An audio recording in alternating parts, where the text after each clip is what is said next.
Happy hump day.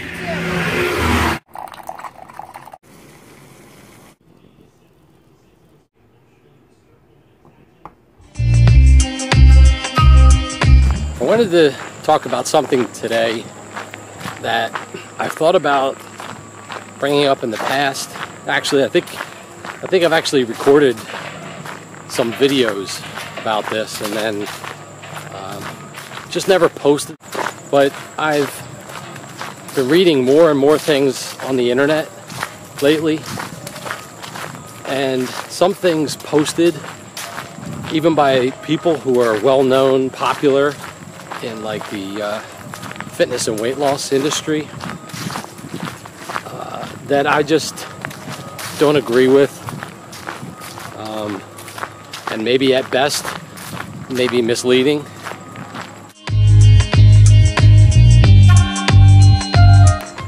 The title of this video is "There is only one way to lose weight." When I talk about losing weight, I'm not just referring to a change in the number that shows up on the scale each day. I'm referring to your actual body mass.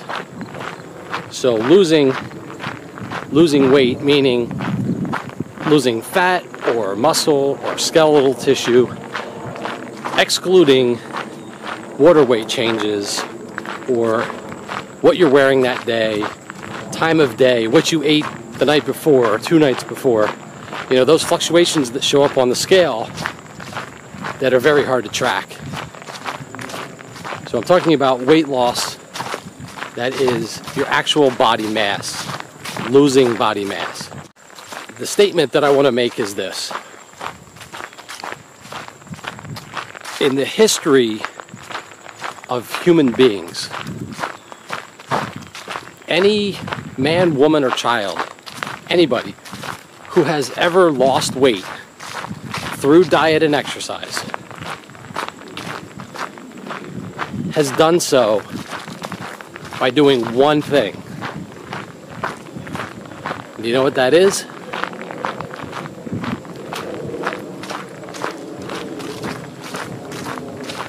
Time's up. It's done by creating a caloric deficit. For anybody who sees this who doesn't know what a caloric deficit is, it basically means your body burns calories throughout the day. It expends energy just by living, breathing, eating, walking around, whatever. It also burns calories when you do exercise. That's energy being expended. That's your body using energy. We get calories into our body by eating food. So we take in calories and our body converts that to use as energy. And so a caloric deficit is a situation where the calories going out is greater than the calories coming in. Now, if you believe, as I think you should, and I apologize for the science reference here, if you believe in the first law of thermodynamics, it states energy cannot be created nor destroyed. And so without any other inputs or outputs, if my calorie expenditure, my energy going out, is greater than the energy coming in, where did the extra energy come from? It came from my body. It could come from stored fat, it could come from muscle, but it has to come from something in your body. And from the research that I've done and the tracking that I've done over a number of years and many different weight loss journeys that I've been on, that calories in, calories out theory holds true. It works every single time. Now, there's a lot of different diets out there. There are low-carb diets, the ketogenic diets.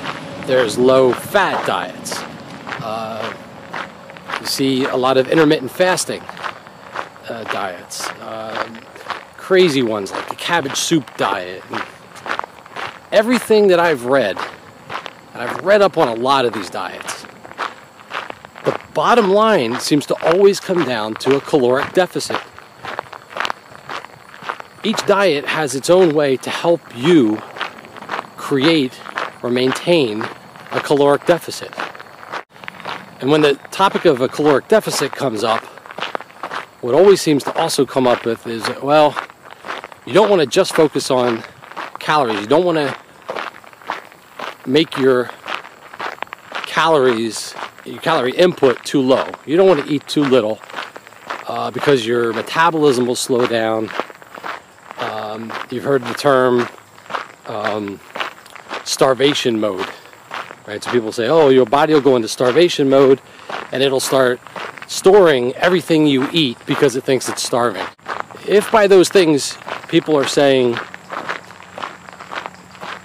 your body will start to burn fewer calories, like you won't have the energy to do the extra things, you'll fidget less, you will take the elevator instead of the stairs, you won't have the energy to work out, then I agree with that. That's basically saying your body is going to close down the calorie deficit to help you preserve and keep your fat reserves or whatever.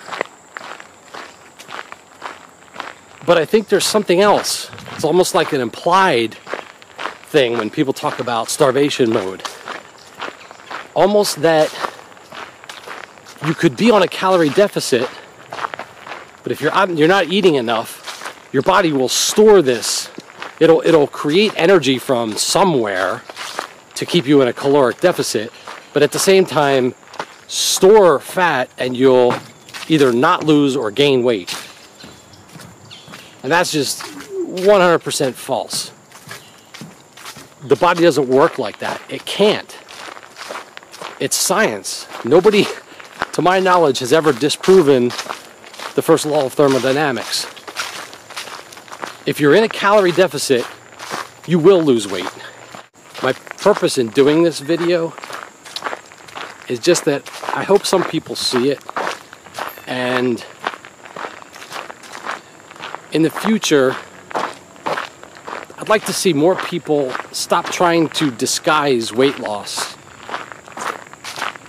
through not specifically different diets, because some diets are very important. I think, a ketogenic diet helps you create a caloric deficit, and that type of thing is important for a lot of people to be able to do that. So I don't object to the methods of getting to the caloric deficit. I just don't like it when people disguise weight loss as something other than a caloric deficit. As far as I know, that's the only way anybody has ever lost weight, and it's the only way to lose weight. And this knowledge is what forms the basis of my diet. The scale that I step on every morning is weighing a lot of different things, and it's not a very good accurate measurement of weight loss. Instead, I have an imaginary scale in my head. At the end of every day, I say to myself, have I created a caloric deficit for the day?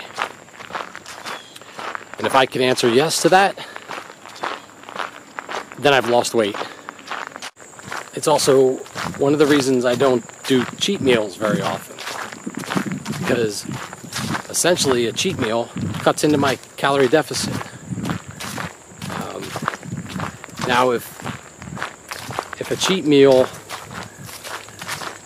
helps charge up your metabolism, or it helps give you more energy to work out, do exercise, maybe a cheat meal also stimulates your digestive system to get things moving through. But a cheat meal isn't some magic thing that all of a sudden throws you into a different calorie deficit or creates some different kind of weight loss. It's not possible. So other than maybe ramping up your energy or moving food through your system, to me, a cheat meal really just cuts into my calorie deficit. That's why I don't like to do them very often. If you are on a calorie deficit diet and you say to me you're not losing weight, then I'd say one of two things is happening. Either you're not counting your calories correctly. Either the food you're eating, the exercise you're doing, your base metabolic rate, your calorie count is off somewhere, and you're not calculating the exact deficit that you have.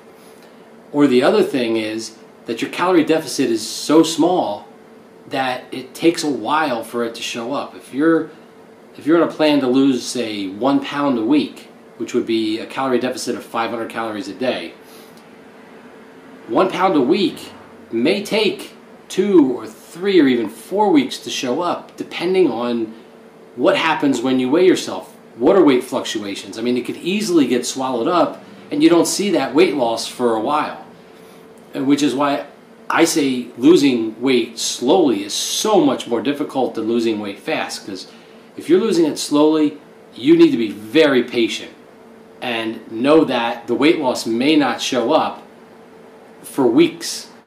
Anyway, that's my 2 cents on the subject.